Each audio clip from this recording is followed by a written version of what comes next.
Hey everyone, I'm working to hit 1,000 subscribers and I need your help to get there. If you enjoy this content, please hit that subscribe button right now.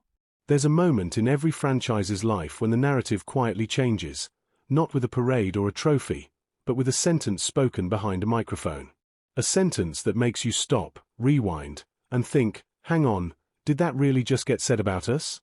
Because that's exactly what happened when Dylan Cease and Scott Boras sat down in front of the press and started talking about the Toronto Blue Jays, not as an underdog, not as a nice option, but as a destination.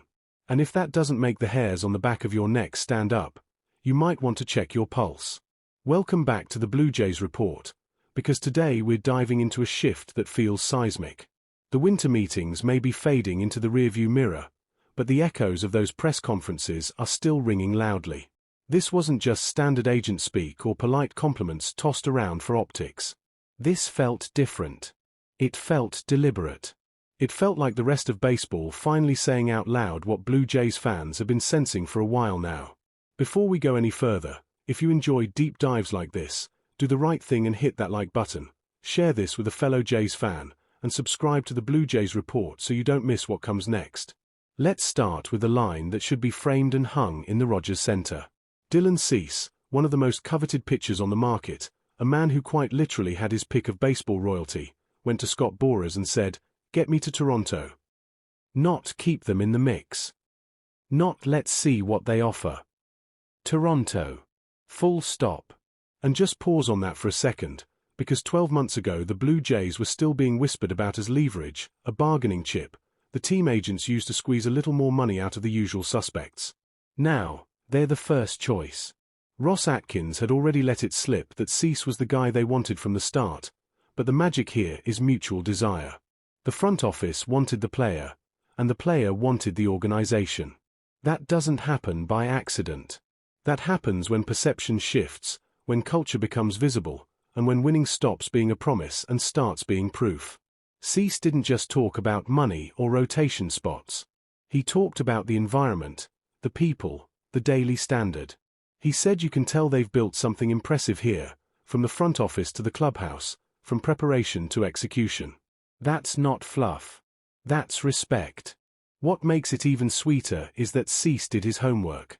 Before putting pen to paper, he reached out to Kevin Gausman. Quietly, directly, pitcher to pitcher. And when he asked what it was really like in Toronto, the answer came back clean. No caveats. No warnings. Just a chorus of positivity. You're going to love the city. You're going to love the organization. Nobody had a bad word to say. In professional sport, silence can be telling, but unanimous approval is deafening. It's impossible not to marvel at how quickly this has flipped. In the span of a single year, the Blue Jays have gone from knocking on doors to having them open for them. From being the team that had to over-explain itself to being the team players actively seek out. And there are reasons for that, very real, very tangible reasons. The first is obvious. You go to the World Series, and not just as tourists. You go there and you're 2 outs away from winning the whole thing.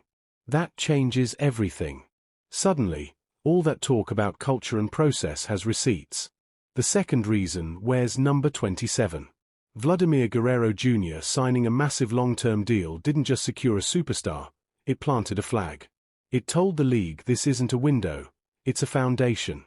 Add to that a World Series run, the signing of Dylan Cease, and the very real possibility that this isn't even the end of it, and you start to understand why agents and players are paying attention. This isn't a phase. This is an era being built in real time. 4 years, the Blue Jays had to fight perception.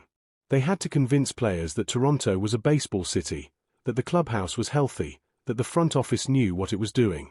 Winning 70-something games and missing the playoffs doesn't help your case. Now, there's no uphill climb. Cease didn't need convincing. He needed a plan. And this is where the Blue Jays truly flexed. When Toronto sat down with Dylan Cease, they didn't pitch vibes. They pitched details. Fastball grips. Pitch sequencing. Change-up development. They didn't say, "Trust us, we'll make you better." They said, "Here's how." John Schneider spoke about it openly, about how specific the conversations were, about how granular the plan became. This wasn't smoke and mirrors. This was a blueprint. Cease has always been a fastball slider monster, with everything else sprinkled in lightly, but has talked before about wanting a more reliable changeup. Toronto didn't just acknowledge that. They embraced it and mapped it out. This is where the Blue Jays' evolution becomes undeniable. Pete Walker and the pitching group have built a reputation for taking raw material and refining it.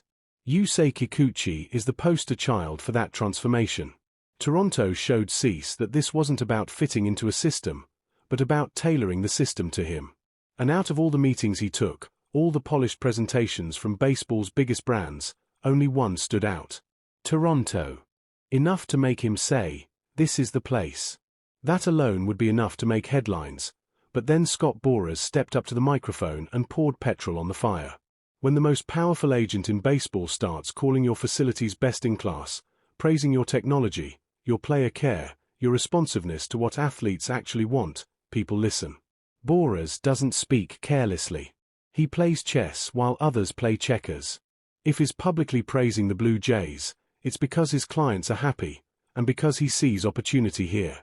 And think about the ripple effect. Boras represents a huge slice of elite talent. His opinion travels fast. Other agencies notice. Other players notice. The message becomes clear without being said outright. Toronto is good for business. Toronto is good for careers. Toronto is a championship organization. Boras even went as far as saying the Blue Jays should have been a top 5 payroll team for years, and now they're finally acting like it. That's not criticism. That's validation.